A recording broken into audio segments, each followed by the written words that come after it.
So thank you for joining us for another webinar. We will talk today about how will the second China shock play out with my former colleague Paul Krugman from CUNY. Hi, Paul.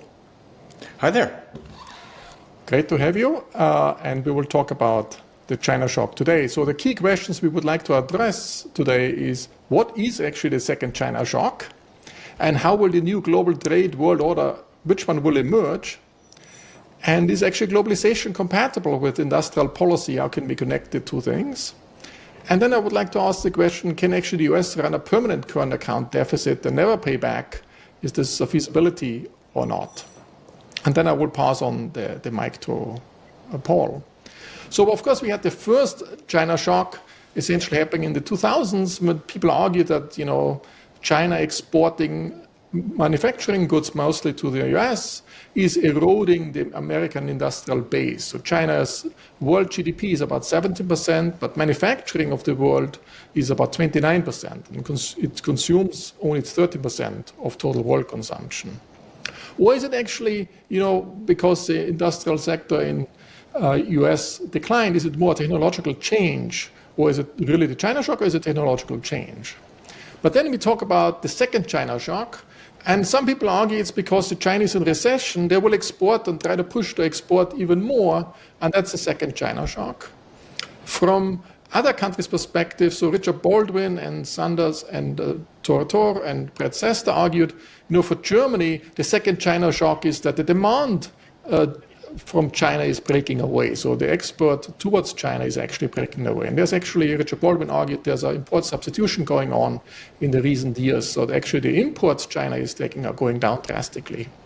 And then most recently, China came up with DeepSeek, some AI software, and that's also causing a shock to the United States. And some people call that the second China shock. But I guess we will talk about the first version of the second China shock today.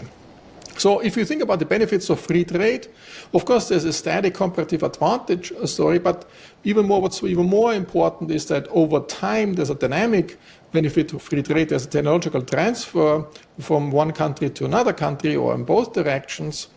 And also what openness is often used to have a political economy benefit in the sense that you can actually push reforms through, because you have to have these reforms in order to open up the economy. And that's often used, opening up the economy is used as a catalyst to push some economic reforms through.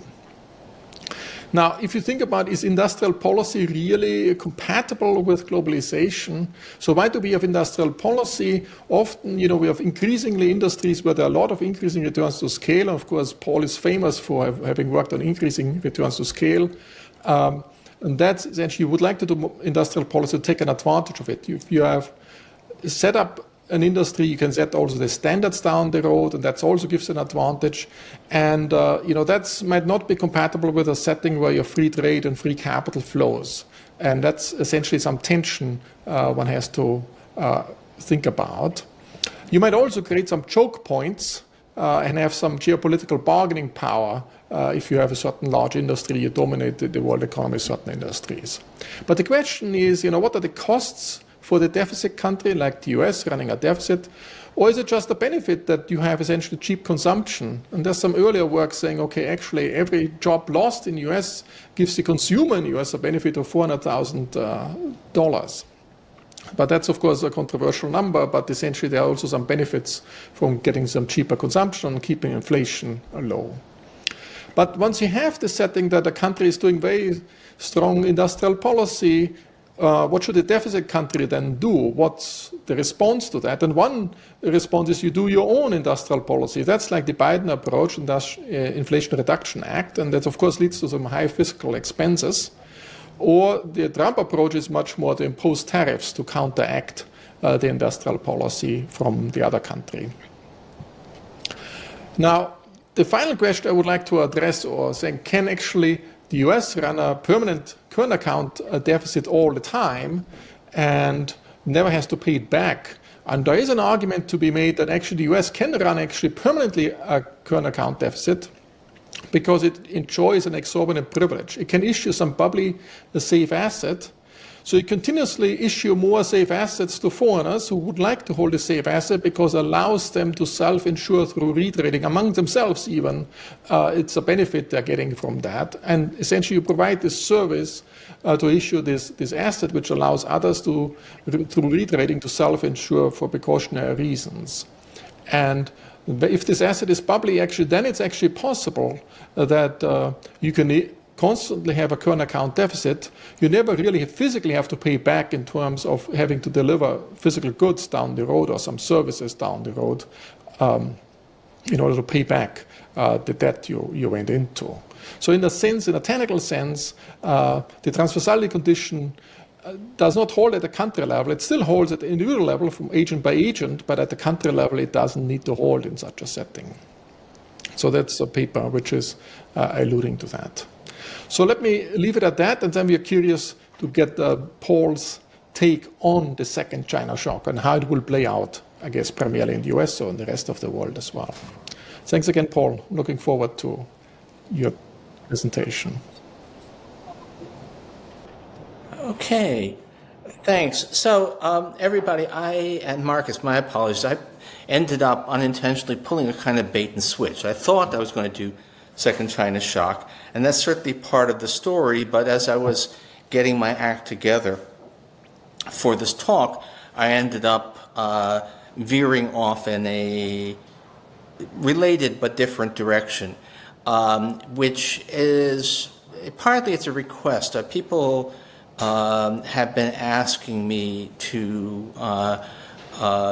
particularly Arvind Subramanian at Peterson has been asking me for a response to some of the new views that we've been hearing about trade imbalances. And of course that very much relates to the China shock, and China is at the heart of a lot of this stuff. But I'm going to talk relatively less than you might expect about China and more about this sort of new view.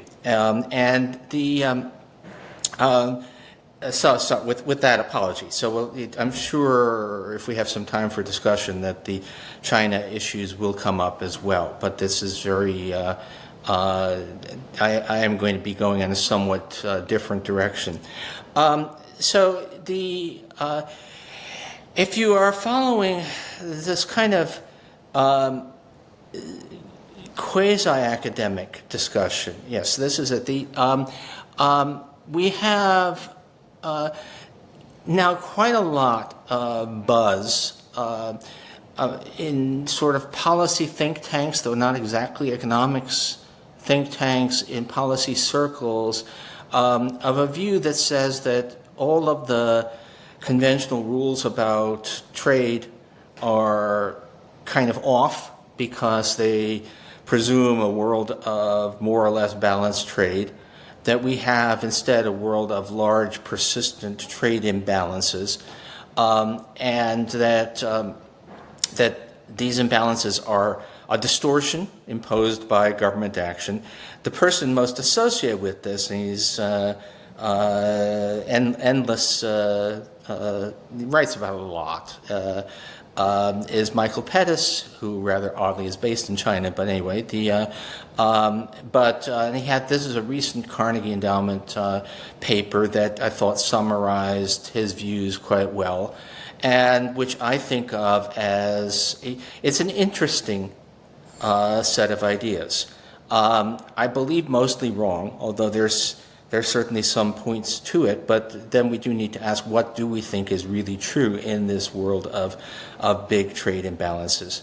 So on the next slide, I actually summarize, I think Pettis would agree that this is kind of what he's saying. I think I've had a little correspondence, and he certainly hasn't said you've outrageously misrepresented my views.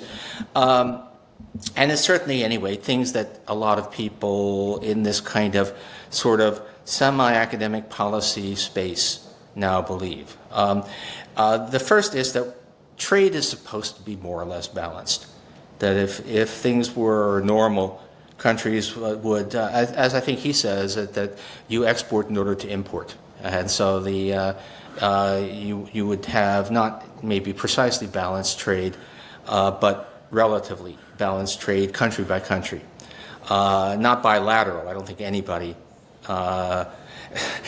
except the President of the United States believes that trade should be balanced bilaterally, but overall, that should be the norm. That to the extent that we in fact have large trade imbalances, that's because we have government policies, particularly in the surplus countries, that are distorting trade. That these policies, by inducing these persistent trade imbalances, hurt the deficit countries, and that tariffs can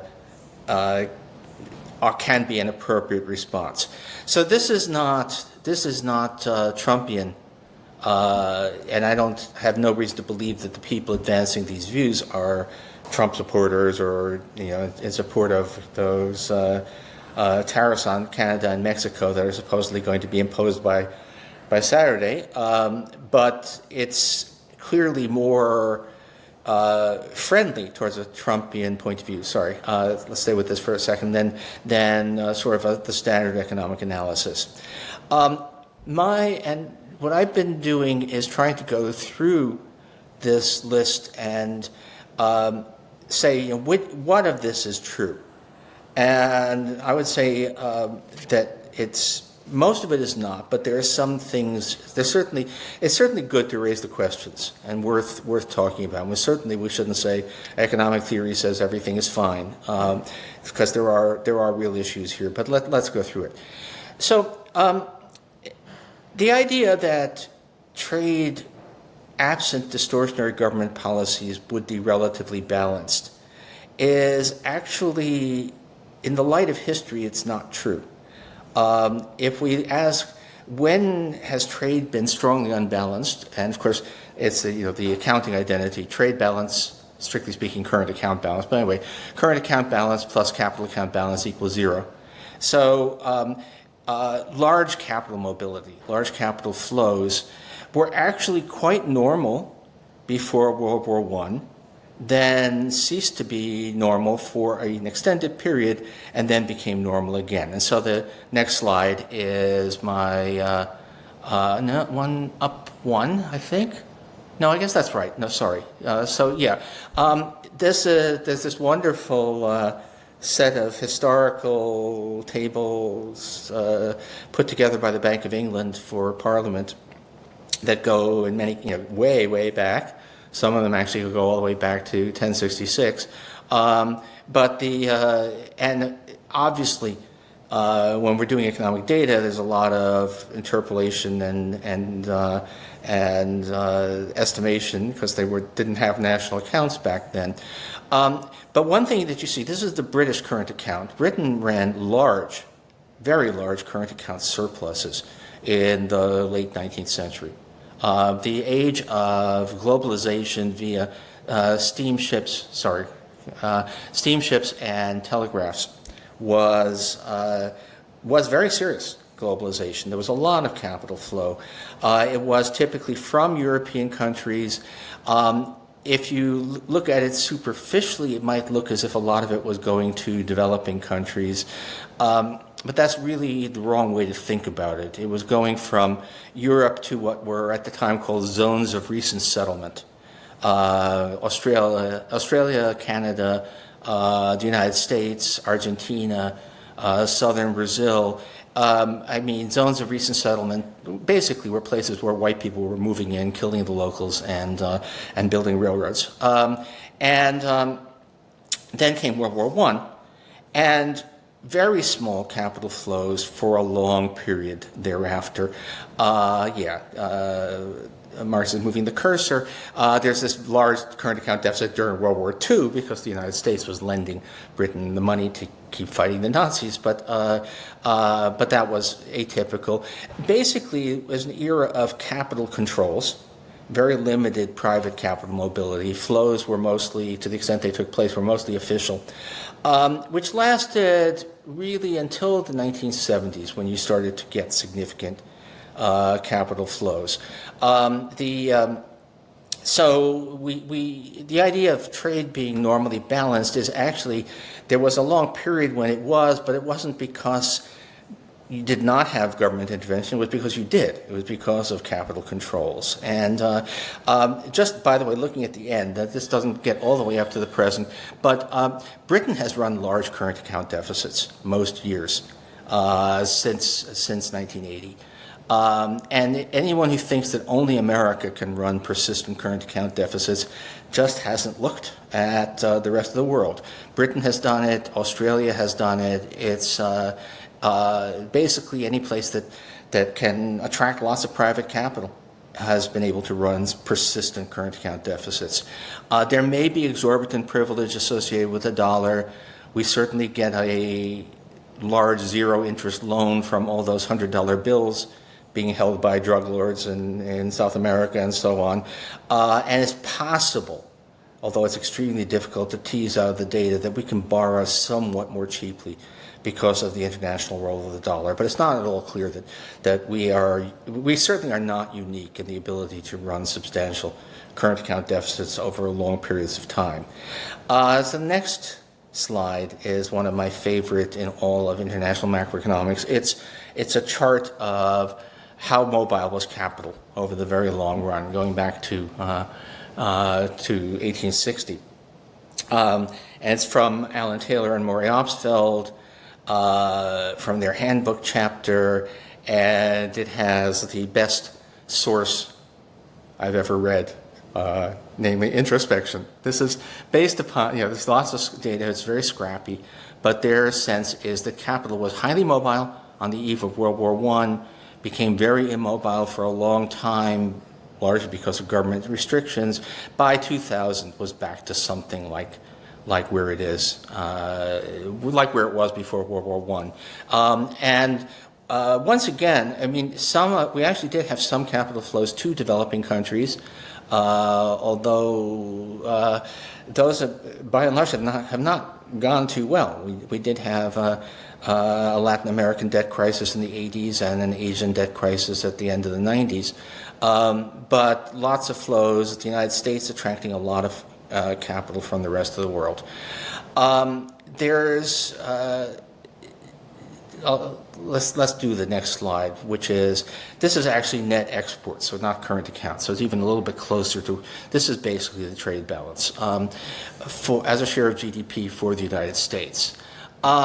The U.S., there's that immediate post-World War II period of Marshall Plan and all of that when we ran big surpluses. Then roughly balanced trade for a long time, turning into major trade deficits in the 1980s. And a brief period of almost return to balance, then even bigger trade deficits thereafter. Now, a lot of the literature of this sort of new thinking about trade balances starts from the proposition, or argues the proposition, that U.S. trade deficits reflect the role of the dollar as a reserve currency. That we are running trade surpluses trade deficits because we're basically forced to, because foreigners want dollars as reserve assets. And actually, it's a funny thing. That's a kind of a 1950s, 1960s view of the world. That is the way things used to work. I've even seen people start to reference the Triffin problem, because Robert Triffin famously worried about that in the 60s, also connected with the gold standard, which obviously didn't survive. It's not a very good description of most of the modern world anymore. Now we have capital flows, and lots of private capital flows generally dominate official capital flows. Capital flows generated by the demand for the dollar as a reserve asset are certainly part of the story, but not most of the story. The one thing I will say is that kind of 50s, 60s world of extensive capital controls and very limited private movements of capital does not describe most of the world anymore.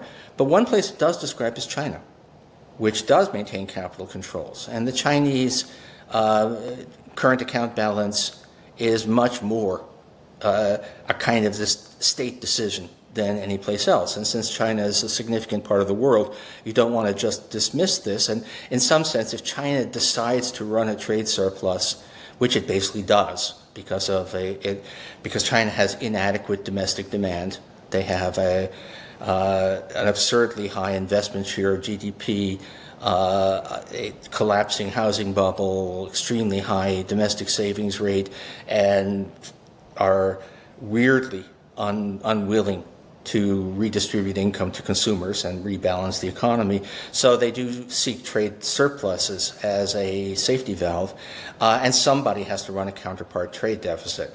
Now, it doesn't have to be entirely the United States, and the fact that it sort of is telling you that it's not just about China needs surpluses.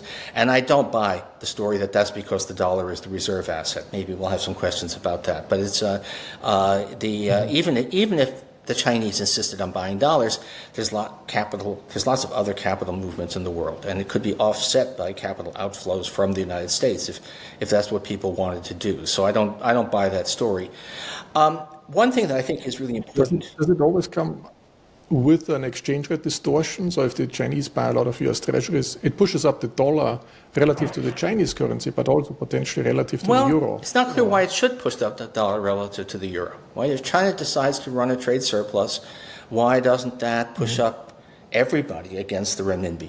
Why does it have to be the dollar? Again, yes, maybe the Chinese are buying dollars, but there are private capital flows. If the dollar looks overvalued relative to the euro, money can move from America to Europe. Now, that's obviously sort of not happening, but the reason, and that kind of ties in with my next slide, which is kind of, why is this not happening? And the answer is capital is flowing to the United States because the U.S. has done so well technologically. So that we had a nearly balanced trade account in circa 1990, which then became a big deficit by the end of the 1990s. That is really associated with rapid productivity growth in the United States. That was the era in which the United States kind of had figured out what to do with IT, and the rest of the world had not. Europe in particular lagged behind. And even despite the fact that there's now internet everywhere, the productivity gap between the U.S. and Europe really widened out from about 1995 onwards. The recent Draghi report is essentially a hair on fire report on Europe's productivity lag. If you take a look at the next slide, which I think is in some ways a little bit better. If we can get to, so this is the BLS estimate of total factor productivity growth, which is a little bit less cyclical. The BLS numbers, I won't go back to them, but the BLS numbers measure from business cycle peak to business cycle peak, which is a good procedure. I don't know if anybody saw it, but I'm calling that the Anna Karenina principle. All happy economies are alike. Each unhappy economy is unhappy in its own way. So business cycle peaks are a lot more similar than business cycle troughs. But it kind of, I think, misses the timing. So this is and TFP is less cyclically sensitive. And it's, these are 10-year rates of growth. So that peak you see in 2005 is saying that we had rapid total factor productivity growth from 1995 to 2005. Really not quite as high as what we achieved during the post-war boom, but still quite a lot higher than before or since. Which we think, TFP is always it's the measure of our ignorance. It's the residual. It's what we can't explain with measurable factors. But we think that's basically information technology. It was U.S. firms figuring out what to do with it. A lot of it in interesting ways. I mean, there were really big gains in service productivity because of improved inventory management, which is probably not one of the glamorous things you thought we were going to do with the internet, but we did. But the important point is, if you were a naive really crude international trade as a competition and trade surpluses mean that you win, you would say that this U.S. productivity boom must have led us to run big trade surpluses. In fact, it did the opposite. it made the U.S. an attractive investment destination, and so actually it caused us to run big trade deficits. But can you just in the 2000s, of course, TFP growth is very high, but also in the 60s and 70s, but the trade deficit was very different. The trade deficit in the 60s and 70s was we had rapid productivity growth, but so did everybody else. One point there is that, which I can't show, is the U.S. was doing really well, but in some ways Europe was doing even better. These are the 30 glorious years after World War II for Europe. This is the period when we think of Italy as a sad case now, but during that post-war 30 years, Italy's per capita GDP doubled. So it wasn't the case that the U.S. we were actually growing a little bit more slowly, but that was catch-up growth in Europe. But what was distinctive about this period after 1995 is that the U.S. seemed to be getting big dividends from IT and other countries not. Somewhere in there, I think it's right at early on, that's when Jacques Chirac said the internet is an Anglo-Saxon network. Although that may have been a weak translation, it may have just meant an English language network. But still, there was this sense that America. Now, that particular thing is not true at all now.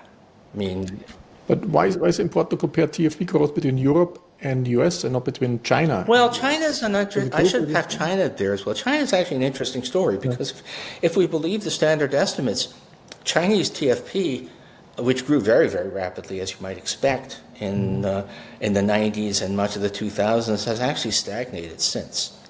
That probably reflects just massive misallocation of capital.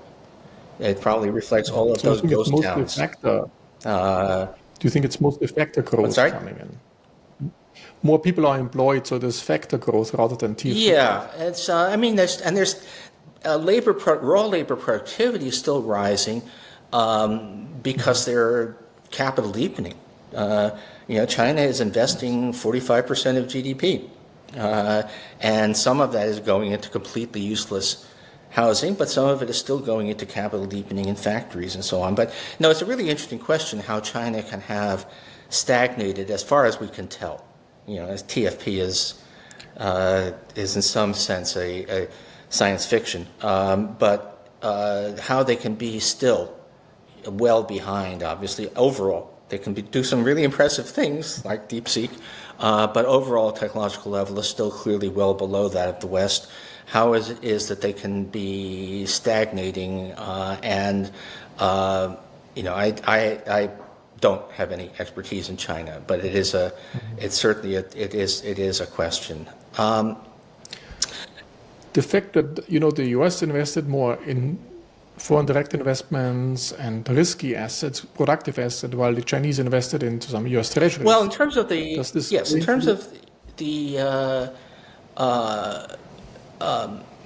there was the U.S. has for a long time we had a positive balance on investment income, even though we were a net debtor nation, and a lot of that had to do with the fact that U.S. firms were holding direct investment abroad, while foreigners were holding safe assets. Although it turns out that probably another significant factor was simple tax avoidance. That a lot of the profits that foreign firms were in fact earning in the United States, or U.S. firms, whatever, a lot of profits being earned in the United States were somehow showing up in Ireland. So the leprechaun economics has probably distorted those numbers. Actually, one of those, these questions, particularly tax avoidance, for anyone who doesn't know, there's a big difference between tax avoidance and tax evasion. Tax evasion is illegal and you can get sent to jail. Tax avoidance may be despicable, but it is legal. And mostly what we see is tax avoidance. If people don't know this, there was 1 year when Irish GDP grew 25%. And nothing, it really grew more like 4%. But what happened was that mostly Apple, we think, changed its tax avoidance strategy. and relocated a lot of its profits to Ireland, causing measured GDP to jump. And off the cuff, I call that leprechaun economics, which for the most part the Irish have taken in good humor, although some government officials have not. But anyway, so there's a whole other question. It is also kind of interesting, sort of relevant to these things, that we had, to the naked eye, we had a lot of technological change after the late 2000s. The smartphones. I guess the first iPhone is 2006. The mobile internet is in there. There's a lot of changes, and of course a tremendous rise in the capitalization of tech companies. But if we believe the economic numbers, the payoff is really pretty hard to see. It kind of looks like the 70s when I think Bob Solow said that you can see the computer everywhere except in the numbers. But do you think the mismeasurement was higher in the 2000s than earlier? That's always a question. That we clearly mismeasure. We clearly understate economic growth. That there are benefits to technological progress that we don't know how to count. But to some extent, that's always been true. And so if we were going to look at, I did for some entirely different purposes, but since we now have a president who thinks that we were at our greatest under William McKinley, you should look at the death toll from infectious disease. Circa 1900 was about 20 times what it is now, and that doesn't show in GDP. And that's partially antibiotics and vaccines. But a lot of it is just plain public health and clean water, and so we've always undermeasured true economic growth, and it's not at all clear that it's more so now. Oh, and there are harms, by the way. Also, I mean, just since we're digressing a bit, social media, cell phones probably cause a lot of unhappiness, and certainly seem to do a lot of damage to children. So in some ways, we may be over-measuring growth. Sorry, I'm definitely rambling here. I guess I'm allowed at my age. I'm doing a Trumpian weave here. This period when the U.S. has really outperformed European economies is also a period in which U.S. life expectancy has flatlined while continuing to rise. So, and presumably, we measure GDP, and I don't think that's wrong, but what we're ultimately interested in is quality of life, and sort of part of the quality of life is not being dead. And so the fact that there's something wrong in the fact that we are somehow failing to measure the fact that whatever it is that's going on in the United States is actually associated with really high mortality by the standards of other advanced countries.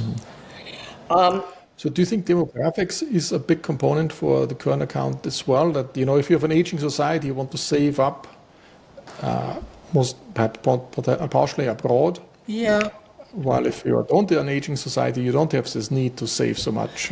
It's possible, although this is a funny story because the U.S., if you look at the native-born U.S. population, it has low fertility, just like European countries do, and immigration has been a big altering factor.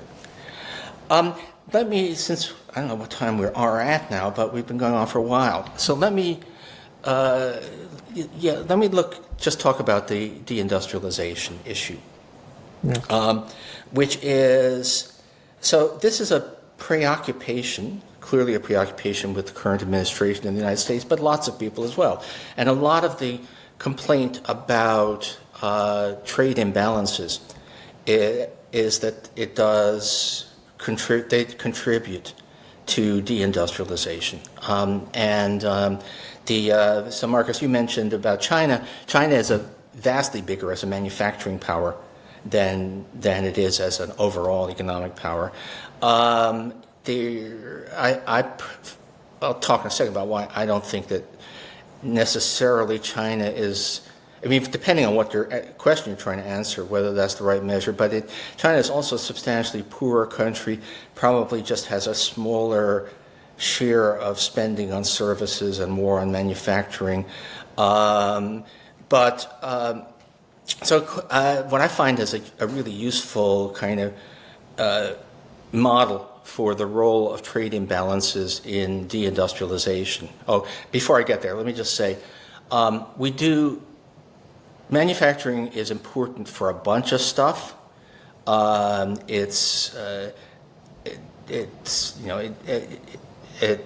other things, we really worry now, and the world looks like a much more dangerous place than it did 3 years ago. We actually, we're all looking at Ukraine, and we're actually thinking about what happens if we have a conflict over Taiwan, and manufacturing capacity could matter a lot there. But also, there's a widespread view that manufacturing is where the good jobs are, which used to be true. But it's not especially true anymore in the United States. If you do hourly wages are slightly lower for non-supervisory workers in manufacturing than they are in the rest of the private sector. Now, if you do some demographic adjustments, there is still some manufacturing premium, but it's not remotely what people imagine, that you could have a middle-class income if you worked in manufacturing and only if you worked in manufacturing. The reason the manufacturing used to be a good jobs sector was that it was where the unions were strong, and they've been mostly broken, and we haven't unionized the big service sector companies. So anyway, how much of the deindustrialization is because of trade imbalances? And so my next slide is what I think is a more interesting comparison or more relevant than China, which is Germany. Because Germany is also an advanced country, so in some ways more comparable to the United States. The German data start in 1991 because Germany as a unified country starts in 1991. Germany has a smaller industrial sector than it used to. And if we could extend that series back, it would probably be even higher. And it's substantially smaller as a share of GDP than the U.S. was in the 60s, but substantially larger than the United States. The reason, presumably, is that Germany is a big trade surplus country, and especially a big manufacturing trade surplus country. So it's not simply that Germany runs large current account surpluses where the United States runs large current account deficits, but also Germany doesn't have large agricultural exports. It's heavily dependent on energy imports, whereas the United States is essentially energy self-sufficient. So all of that translates into a really big German manufacturing trade surplus. It's actually startlingly hard to get those numbers, but I think I've got them. In 2023, Germany ran a manufacturing trade surplus of a little over 8% of GDP. The United States ran a manufacturing trade deficit of a little over 4% of GDP. So that's kind of a 13-point of GDP difference. The next slide shows the impact on the size of the manufacturing sector.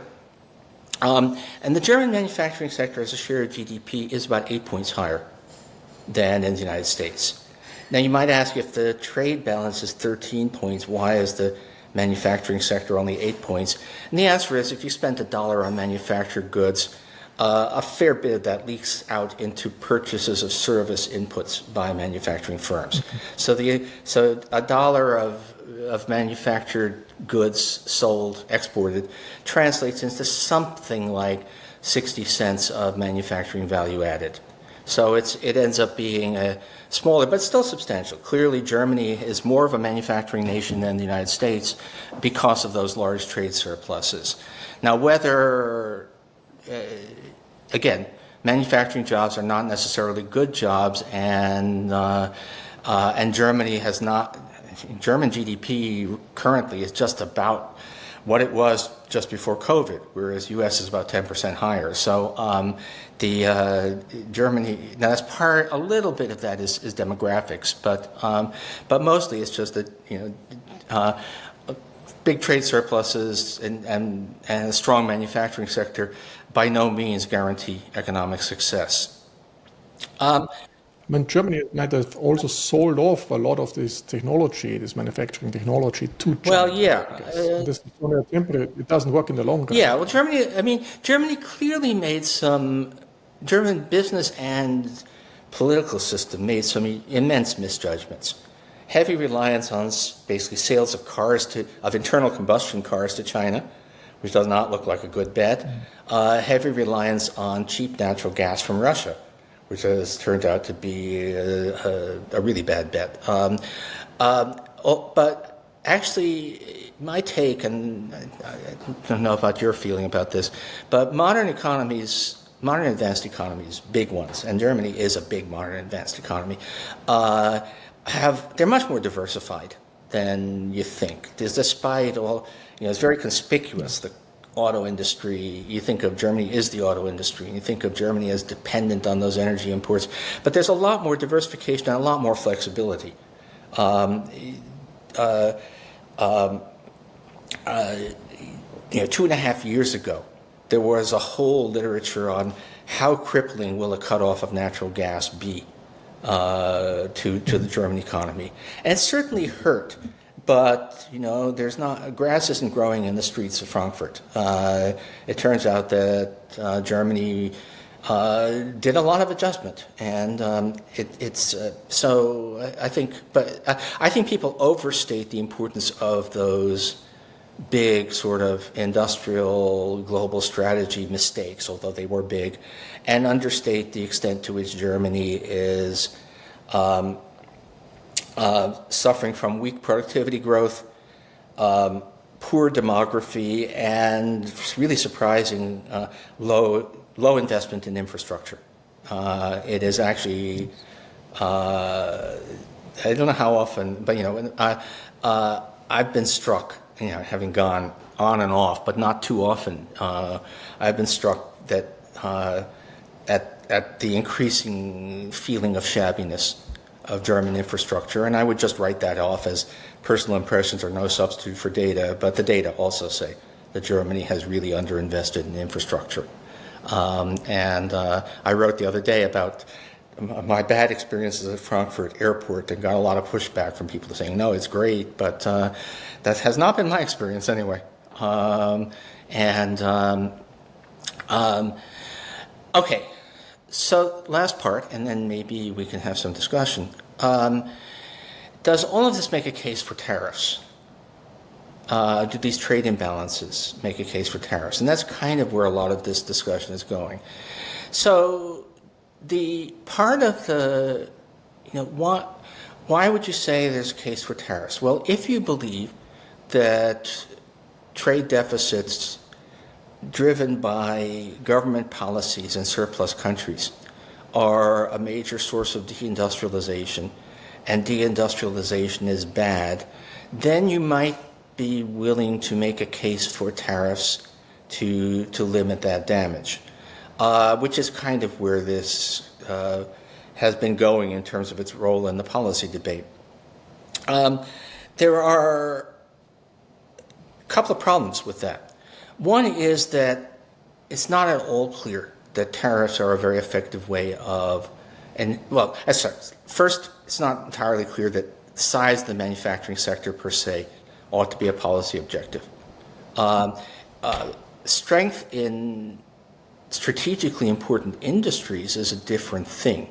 And there's definitely, I believe it's Article 22 of the GATT, which basically says, forget everything else we said here if your national security is at stake. I always thought that was irrelevant, and after Ukraine, it does not look irrelevant at all. But that's really a case for subsidies to strategic industries. If you can but even to the extent that you do want to have a bigger manufacturing sector, do tariffs do that? So there's two things we think we know about tariffs. One is that they do tend to lead to retaliation. That if the United States sometimes tends to think that it's the only active agent in the world, but we're not, and we will face retaliation. We did a fair bit during the really quite small gauge tariffs during Trump 1, and so that happens. And then secondly, there's every reason to believe that a tariff will lead to a stronger dollar, which, again, current account plus capital account equals 0.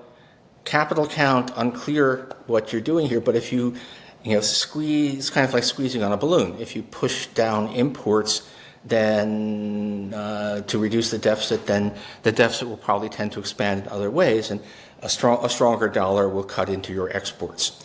And as you can see, it's not quite as dramatic as you might think, but as the prospects of Trump tariffs have grown, the dollar has strengthened substantially.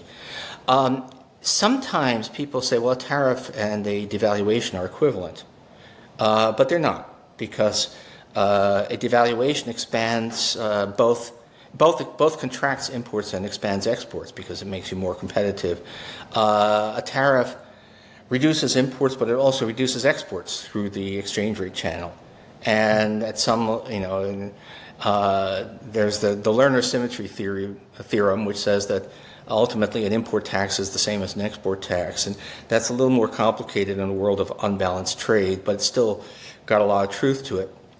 So this is not obviously a case for tariffs. Now, if you thought that the cause of trade imbalances was interventionist policy by the surplus countries, if you thought that the Chinese are engineering a trade surplus, which they are, but that they are the principal cause of the U.S. trade deficit, which I don't think is right. Tariffs as a tool to, basically as a threat to get people to change those policies, is certainly, it's not an irrational tool, and it's happened. Doug Irwin, our premier historian of trade policy, points out that that's exactly what Nixon did. The way Bretton Woods ended was that Nixon slapped on tariffs on everybody, saying, I'm keeping these tariffs on until you revalue your currencies against the dollar, which he did, and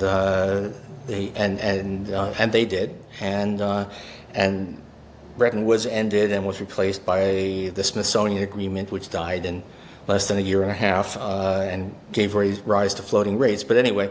So can you quantify, say, on the one hand, tariffs, are bad, but the dollar movement then actually mitigates that? Would you say it would undo it? To what percentage? Would you say half or fully? Yeah, I mean,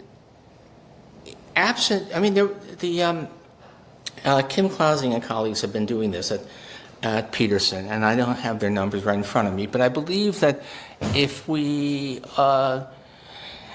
thinking about the impact on consumer prices, U.S. tariffs absent retaliation would lead to a rise in the dollar that might cut the impact on consumer prices roughly in half.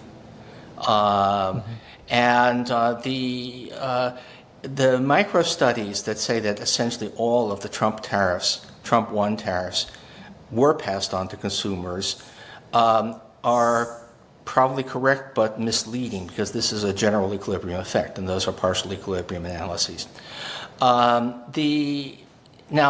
However, there will be retaliation, and probably a lot more than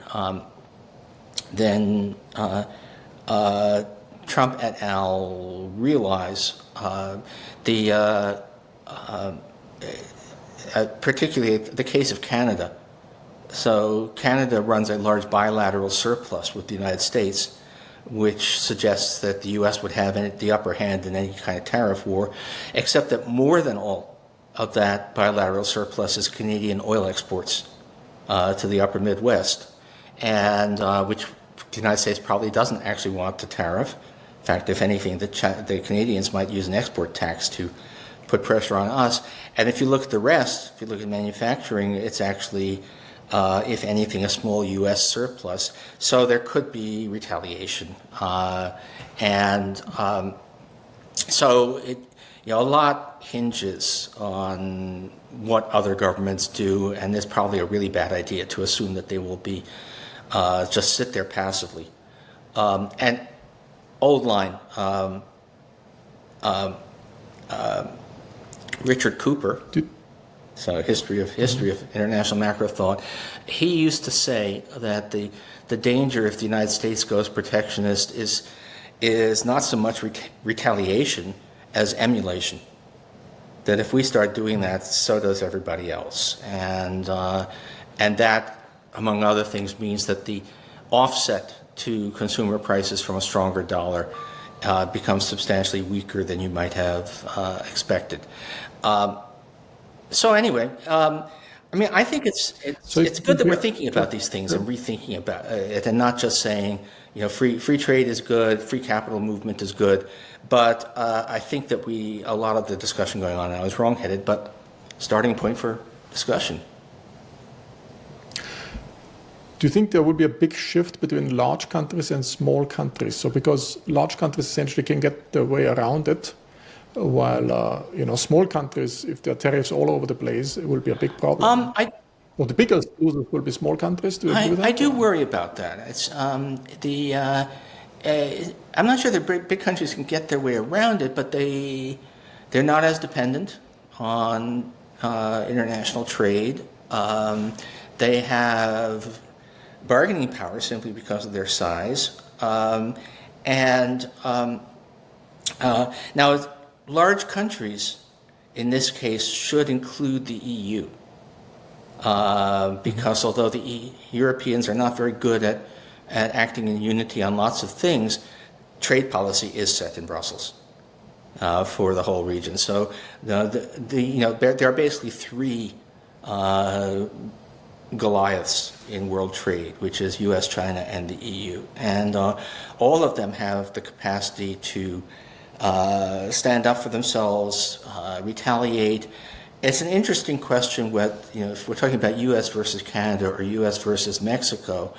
On the one hand, the U.S. is enormously bigger. On the other hand, we're actually really surprisingly dependent upon an integrated manufacturing sector, and there's a lot of damage that can be done.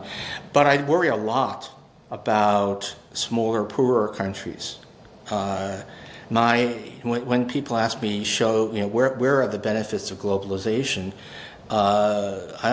my sort of case in point tends to be Bangladesh. Mm-hmm. I'm old enough to remember when everyone was expecting Malthusian crisis and mass starvation in Bangladesh.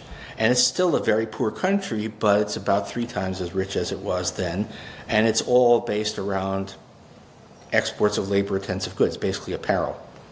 But there's also the argument that China is dominating the manufacturing sector so much that other developing countries, they cannot really do the same thing as China did in the last 20, 30 years.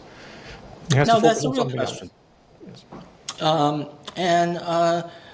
I have mixed feelings, I'm not mixed feelings, I am quite confused about whether others can emulate the Chinese experience. Now, although it's funny, what we used to say, going back far enough, when you had the original growth of the newly industrializing economies of East Asia, we said, well, that's fine. South Korea and Taiwan can have booming manufacturers' exports, but there has to be a limit to the potential market for that stuff. What would happen if China tried to do the same thing? And they did, and somehow or other, the world found room for those Chinese exports. Now, I think that was a lot of that had to do with the rise of global value chains, with the fact that suddenly the range of things that being able to break up a manufacturing process into many stages and put the labor-intensive parts around the world, that vastly expanded the range of possibilities. But we don't know. But I do worry just a lot that,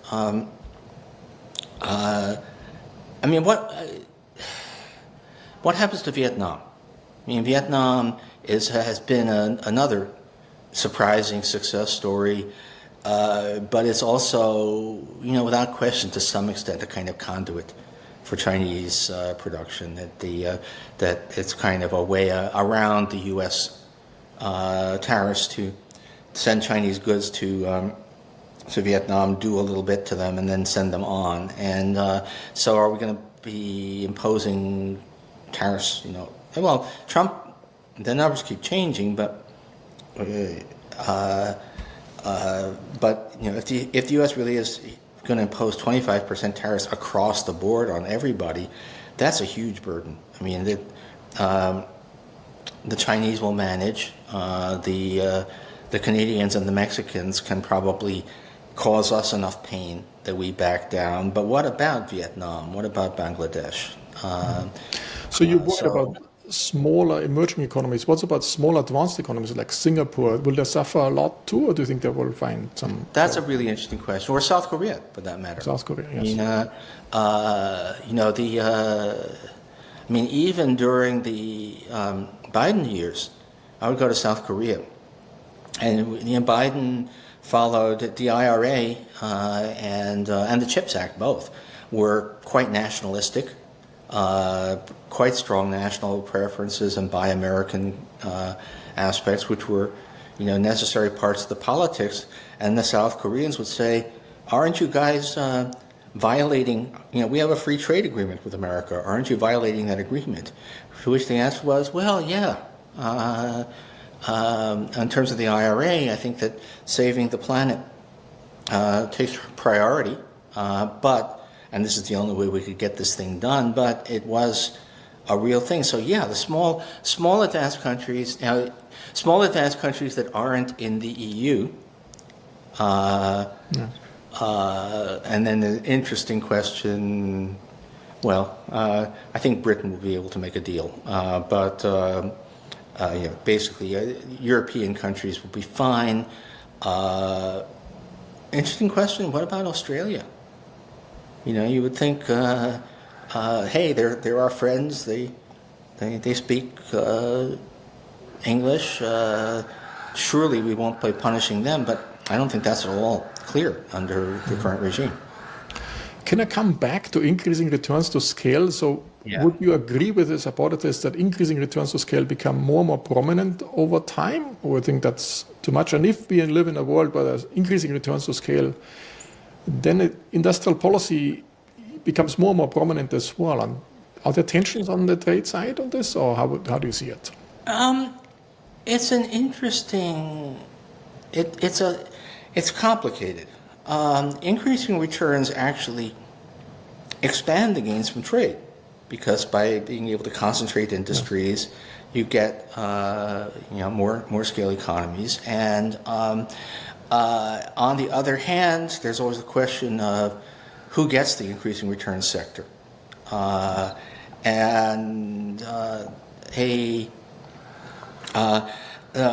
significant U.S. productivity advantage over Europe looks significantly smaller, not most of it, but significantly smaller if you exclude Silicon Valley and a couple of other tech hubs, which are extremely high productivity.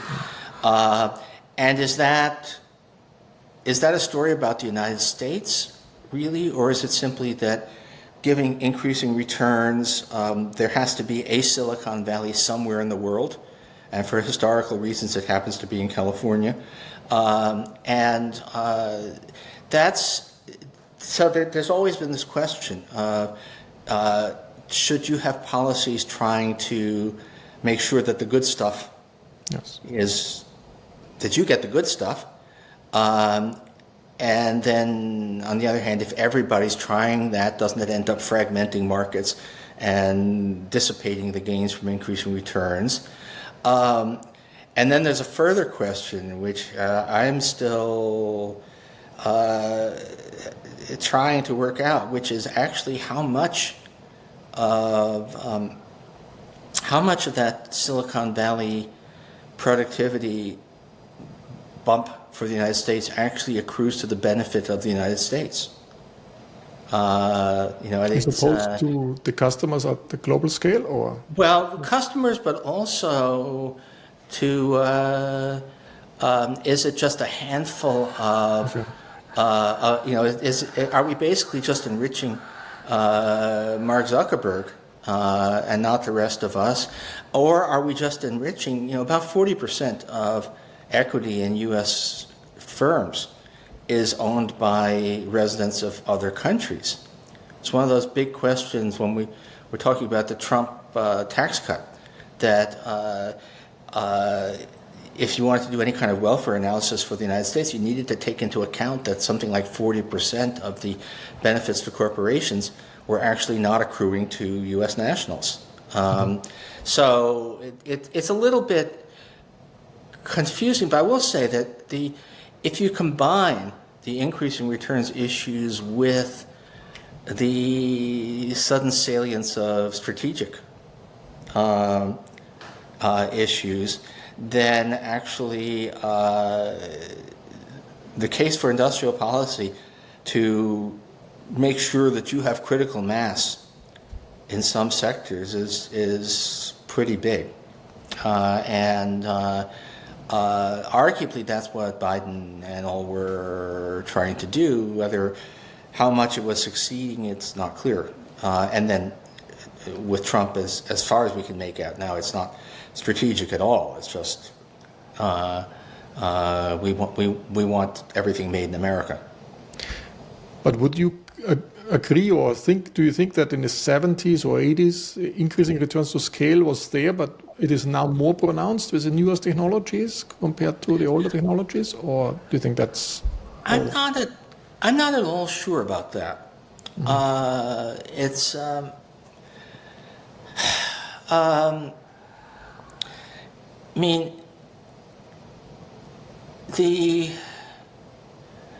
It may be, but it may be that first of all, you want to distinguish between internal and external economies of scale.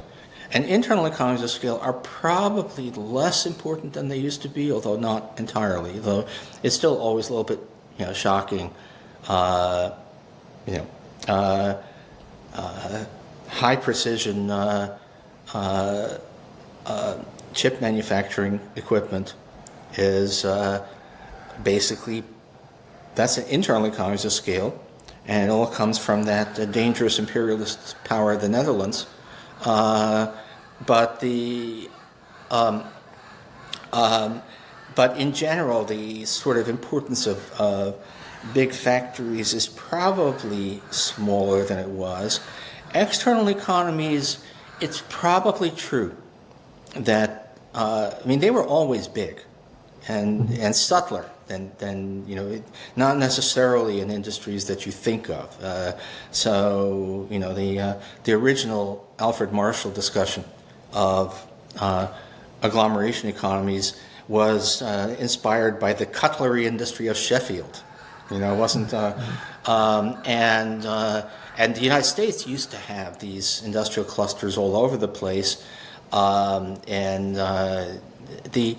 but Silicon Valley is really huge. Actually, the two places where there are really conspicuous external economies that also appear to lead to very high value added per worker are technology and finance.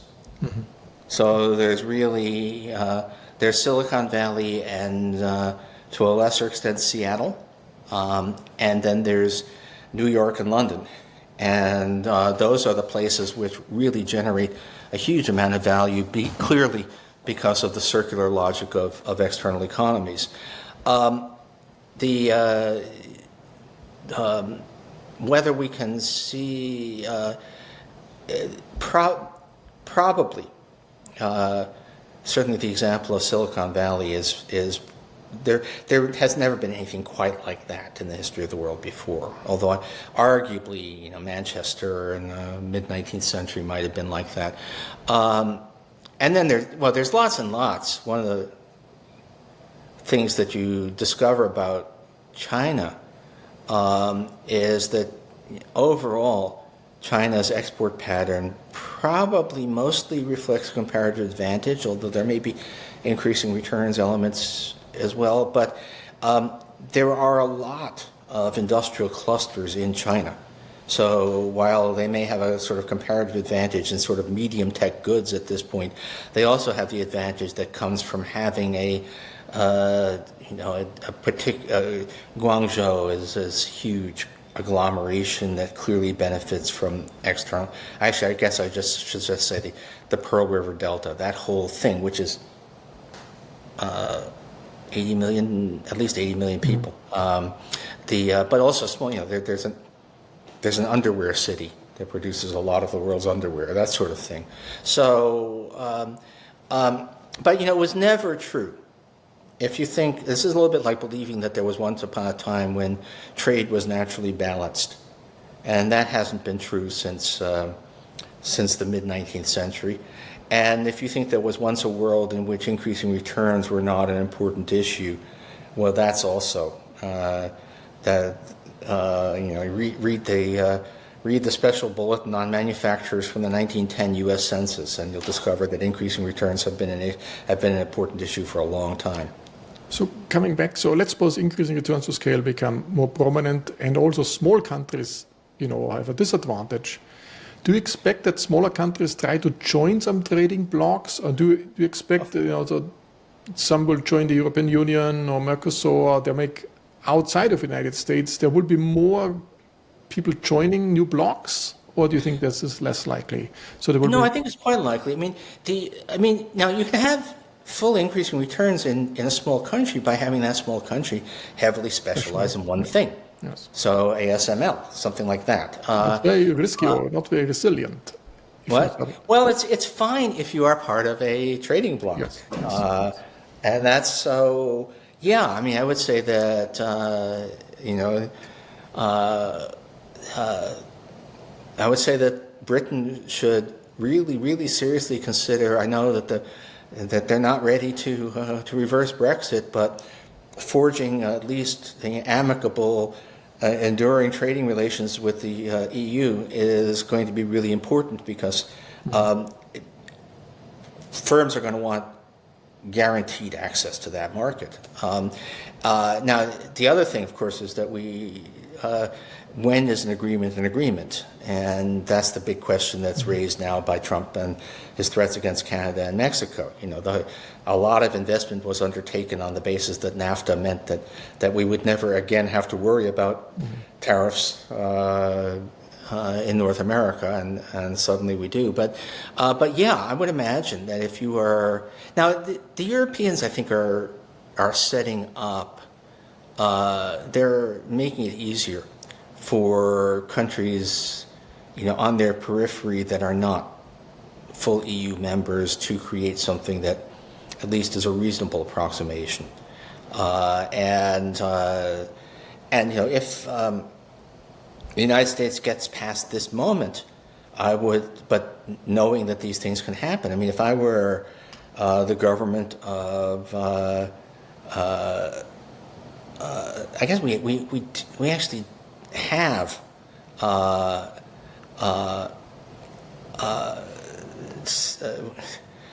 we have Dr. CAFTA, Dominican Republic, Central American Free Trade Area, but I would say, really strengthen that. And if I were one of those countries, I'd say, let's really do that. There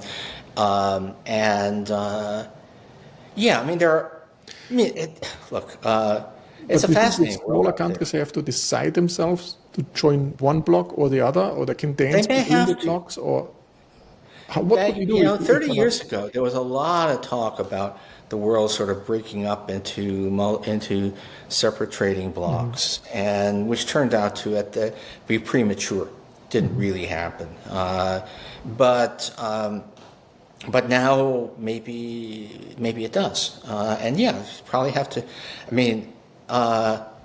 it's going to be a very unhappy situation for, say, Argentina or Brazil, which are sort of, well, they're roughly equidistant from the U.S. and from the EU, and actually also a lot of ties with China. And if they have to pick a side, that's going to be an extremely painful process.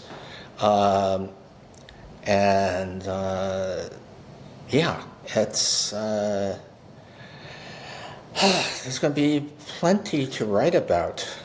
Let me raise one last issue, and one is, we talked a lot about manufacturing, but do you expect international trade will be much more about services down the road?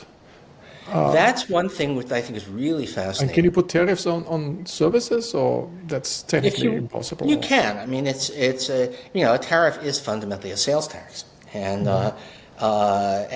it requires different kind of administration. You can't charge the thing at the at the port because there's no port, but you could certainly impose a tax on purchases of services from overseas.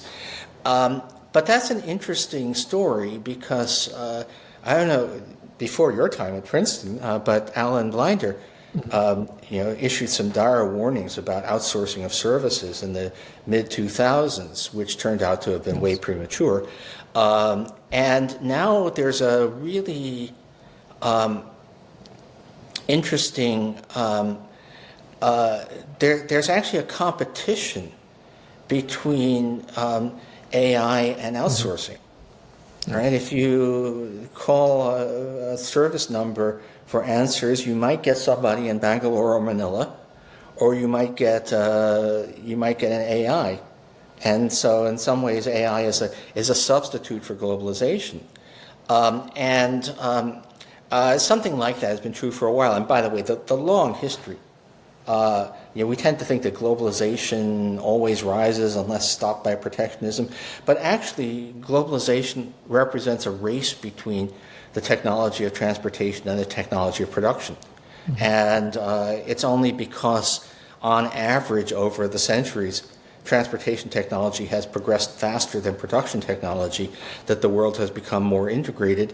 But it's not all clear. The interwar period, it may actually have gone the other way. It wasn't just protectionism that caused trade to stagnate then. And right now, I think there's a real issue of technology making outsourcing of services actually less attractive, less necessary. So if you look at India, for example, then they're very much threatened by the AI revolution. Oh, yeah. No, that's right. Would you say, well, let's focus on manufacturing like the Chinese, but the door is a little bit closed too because the Chinese dominate that. So on services, you're threatened by AI. So and I don't have an answer for what India should do there. I haven't thought about it, but even this, we're saying, hey, it's great you can send your X-rays to over the internet to an analyst in India who can diagnose for a fraction of the cost. But you can also put your X-rays through not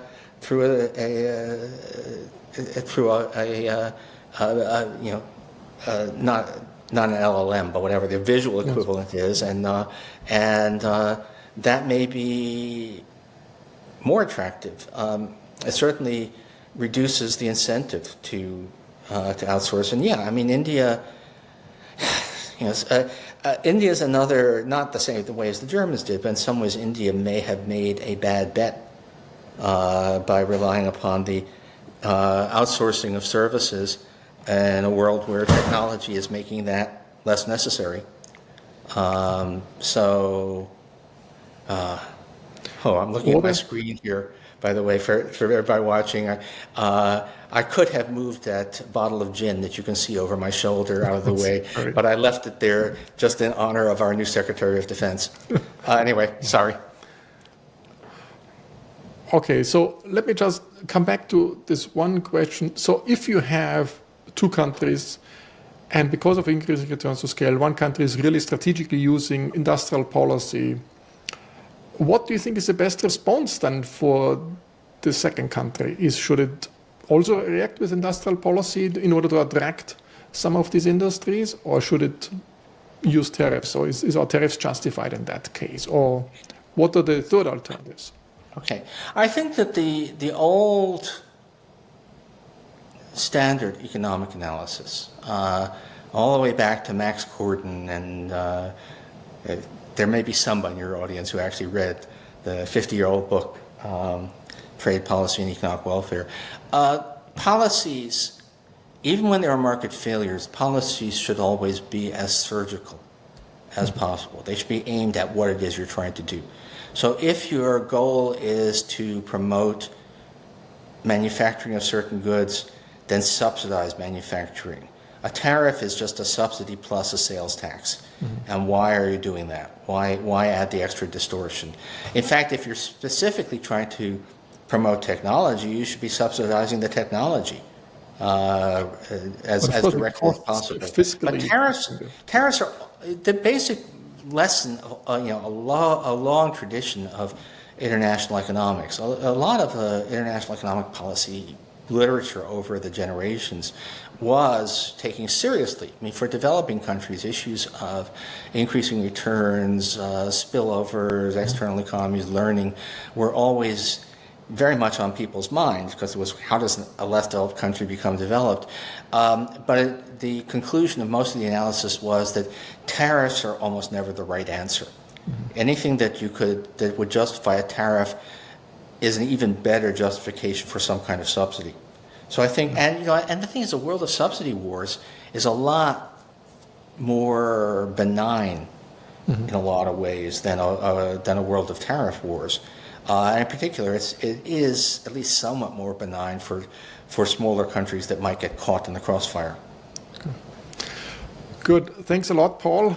We leave it at that. I think there are thousands of other topics we can talk about, but I think I mean, it's what a crazy. I mean, I'll just say, I got into international economics. Basically 1973, 74. We just had Bretton Woods collapse and the first oil shock, and I thought, boy, these are such times. The world will never be this crazy again. And it has just kept getting crazier over the past 50 years. It will keep you busy, and it makes it worthwhile writing and analyzing. Yeah. All right. Thanks a lot. Thanks to everybody for joining us, and hope to see you soon again. Okay. Good luck. Bye. Thank you.